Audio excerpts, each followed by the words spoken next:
Hello everyone, welcome to our YouTube channel. In आज की video में जो केस हम डिस्कस करने वाले हैं वो आपको बहुत ही ज़्यादा सिमिलर लगेगी अभी के होने वाले केसेस में।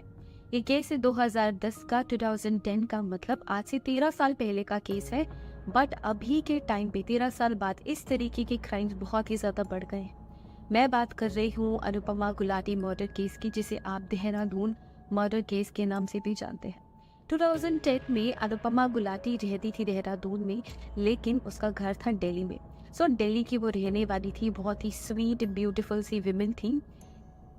अनुपमा गुलाटी 1992 में एक लड़के से मिलती है एंड इमीडिएटली उसे ऐसा लगता है कि इसमें कुछ तो खास बात है, मेरी इससे बहुत अच्छी बनने वाली है। एंड उसकी दोस्ती हो जाती है राजेश गुलाटी से। राजेश और अनुपमा बहुत सालों तक दोस्त रहते हैं। एंड इसके बाद 1999 में इसके बाद इनकी दोस्ती प्यार में भी ऑफ कोर्स बदलती है। 1992 में ये एक दूसरे से मिले थे। इन 2000 तक, मतलब 1999 में ये दोनों एक दूसरे से शादी कर लेते हैं। 9 साल के रिलेशनशिप के बाद ये एक दूसरे से लव मैरिज करते हैं। 1999 में भी लव मैरिज करना एक बहुत ही बड़ा टास्क हुआ करता था, बट अनुपमा और राजेश ने ये चीज़ पॉसिबल करके दिखाई।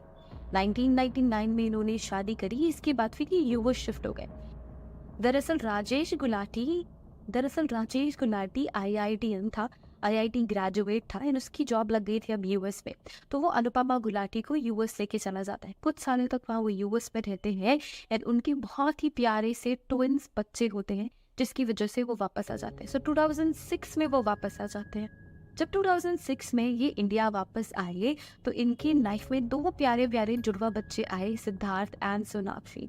ये कपल बहुत ही ज़्यादा खुश था। राजेश ने अनुपमा को दिल्ली में उसके पेरेंट्स के पास छोड़ा क्योंकि वो कलकत्ता मूव कर रहा था, वहाँ पे उसकी जॉब थी। वो 2 साल के लिए कलकत्ता चले जाता है एंड अनुपमा अपने बच्चों के साथ दिल्ली में ही रहती है। 2006 में जाने के बाद राजेश 2008 को वापस आ जाता है दिल्ली एंड इसके बाद ये देहरादून शिफ्ट हो जाते हैं। अब बच्चे धीरे धीरे बड़े हो रहे थे। राजेश और अनुपमा देहरादून शिफ्ट हो जाते हैं। ऐसा लग रहा था कि अब सब कुछ बिल्कुल सही चल रहा है, लेकिन अचानक से धीरे धीरे अनुपमा और राजेश के बीच झगड़ा बढ़ने लगता है। आए दिन ये लोग बहुत ही ज्यादा झगड़ रहे होते हैं। अनुपमा बहुत ज्यादा गुस्सा करने लगी थी अब राजेश पे एंड राजेश इससे तंग आ चुका था। उसने कई बार अनुपमा को समझाने की कोशिश करी और उससे रिक्वेस्ट भी करी कि हमें हमारे बच्चों के लिए एक दूसरे के साथ खुशी खुशी रहना है। अब इनके बच्चे 4 साल के हो चुके थे। 2010 तक इनकी लड़ाइयाँ इतनी ज़्यादा बढ़ गई थी कि ये दोनों ही एक दूसरे से परेशान हो चुके थे। आए दिन अनुपमा गुलाटी लड़ाई करती रहती थी और राजेश गुलाटी उससे परेशान हो चुका था।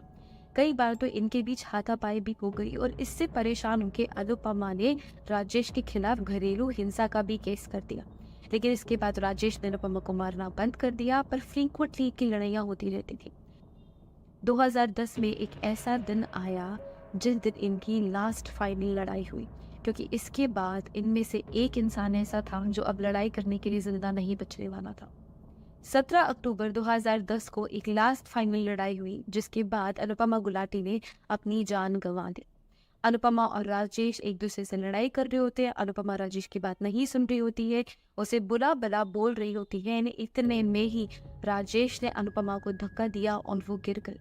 उसका सर बेड के कोने से जाके लगा और वो अनकॉन्शियस ही हो गई। ये देखते ही राजेश गुलाटी के दिमाग में सबसे पहले घरेलू हिंसा वाली बात याद आई और उसे लगा कि अब तो अनुपमा इसकी बैंड बजा देगी। घरेलू हिंसा का केस ऑलरेडी चल रहा है। इससे परेशान होकर राजेश उसके साइड जाता है, एक तकिया और कुशन उसके मुंह पे डालता है और उसे सफोकेट करके उसकी जान ले लेता है। अब क्राइम तो उसने कर दिया था, लेकिन राजेश अब ये सोच रहा था कि इस क्राइम से कैसे बचा जाए।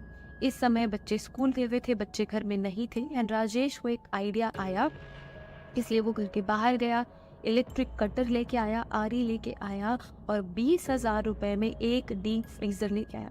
हाँ, वही फ्रीजर जब हम आइसक्रीम खरीदने जाते हैं तो जो हमें देखने को मिलता है। वो एक बड़ा सा फ्रीजर खरीद के लाया, कुछ और पॉलिथीन बैग्स खरीद के लाया और बाथरूम में ड्रैग करके वो अनुपमा की बॉडी लेके जाता है एंड पीसेस करना शुरू करता है। थोड़े ही देर में अनुपमा अब 72 पीसेस में इन पॉलिथीन बैग्स में बंधी हुई होती है।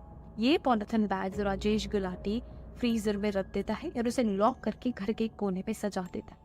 इसके बाद वो बच्चों को स्कूल भी नहीं ले जाता है। जब बच्चे स्कूल से घर वापस आते हैं, पूछते हैं कि मम्मी कहाँ है। इसमें राजेश कहता है कि अरे वो तुम्हारी नानी के घर गई है, कुछ ही दिन में वापस आ जाएगी। ऐसे ही डेली के डेली दिन जा रहे थे। बच्चे पूछते थे कि मम्मी कब आएगी। राजेश कहता था कि वो थोड़े दिन और रुकेगी, तुम आराम से मेरे साथ रहो, मैं तुम्हारा ख्याल रख रहा हूँ, थोड़े दिन बाद मम्मी वापस आ जाएगी। इसके अलावा जो अनुपमा के घर वाले थे, उनके जो फैमिली मेंबर्स थे, वो भी अनुपमा से बात नहीं कर पा रहे थे। जब कभी भी वो अनुपमा से बात करना चाहते, राजेश गुलाटी कोई ना कोई बहाना बना देता कि अनुपमा भी बाहर गई है, दोस्तों के साथ बाहर है, खाना बना रही है, हाथ गीले हैं, बात नहीं कर सकती। इससे घर वालों को बड़े अजीब से थॉट्स आने लगे थे कि ये क्यों बात नहीं करा रहा है, क्या इन दोनों के बीच कुछ हुआ है, अगर हुआ भी है तो हमारी बेटी तो हमसे बात करेगी। बट कोई भी कम्युनिकेशन नहीं होता है 17 अक्टूबर से। इसके बाद 2 महीने गुजर जाते हैं। अक्टूबर से दिसंबर आ जाता है। राजेश गुलाटी अपनी नॉर्मल लाइफ जी रहा होता है। वो ऑफिस जा रहा होता है, बच्चों को स्कूल ड्रॉप करने जाता है, पिक करने जाता है, बच्चों के लिए खाना बनाता है, खाना खाता है, उसकी लाइफ मस्त चल रही होती है। इसके बाद अचानक से 11 दिसंबर 2010 को अनुपमा का भाई उससे मिलने आ जाता है। ये देख के राजेश घबरा जाता है एंड वो उसे वहां से भगाने की कोशिश करता है। वो बोल देता है कि तुम मेरे घर पे मत आओ।